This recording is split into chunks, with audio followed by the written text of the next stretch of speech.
ఏం చేస్తున్నావు జ్యోతి? చూద్దాం. ఇందాక చామదుంపలు పులుసు అన్నాను కదా ఫ్రెండ్స్, ఇదిగోండి చామదుంపలు కొలిస్తే ఇలా అయింది. దానికి ఒక వంకాయ వేసుకొని కొంచెం చింతపండు నానబెట్టుకోవాలి. చూడండి,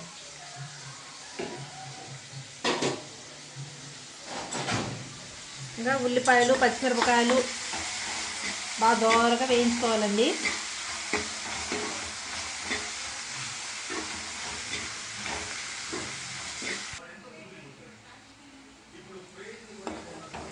చామదుంపల పులుసు అండి. చూడండి, ఉల్లిపాయలు బాగా ఏగిపోయినాక ఈ చామదుంపలు వేసుకోవాలి.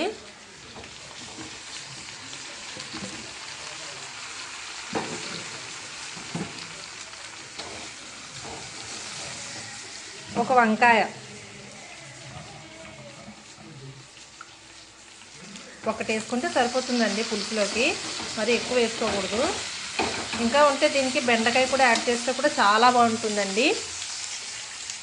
దీనికి తగినంత కారం వేసుకోవాలండి. మీరు ఎంత తినగలుగుతారో అంత వేసుకోండి కారము.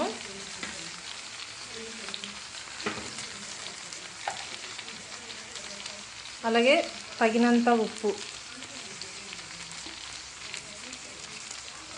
దీన్ని బాగా కలుపుకోవాలండి.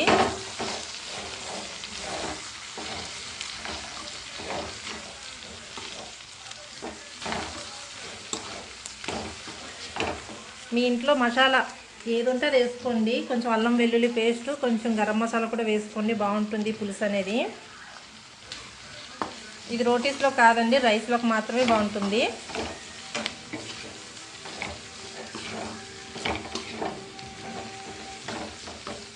ఇది మా వైజాగ్ సైడు ఎక్కువ చేసుకుని తింటారండి. ఇంకా దీనికి చాలా యాడ్ చేస్తారు వెజిటేబుల్స్, చాలా చాలా బాగుంటుంది.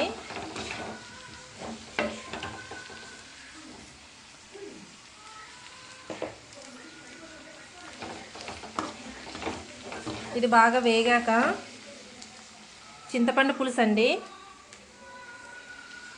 ఒక నిమ్మకాయంత సైజు పిండుకోవాలండి. పిండుకొని దీంట్లోకి యాడ్ చేయండి. దీంట్లోకి చింతపండు పులుసే బాగుంటుందండి.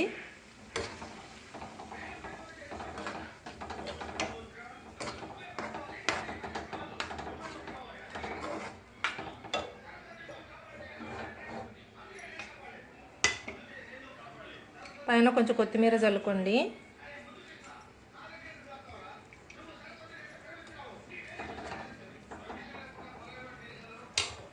అంతే ఫ్రెండ్స్, ఇది బాగా ఉడికాక స్టవ్ ఆఫ్ చేసుకోవడమే.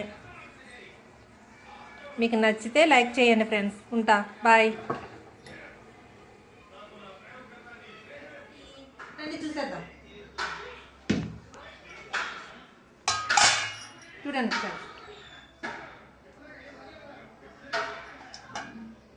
మీరు కూడా ఇలాంటి కర్రీస్ మీ ఇంట్లో చేసుకున్నట్టయితే ప్లీజ్ నాకు కామెంట్ రూపంలో చెప్పండి. నాకు లైక్ చేయండి, సబ్స్క్రైబ్ చేసుకోండి.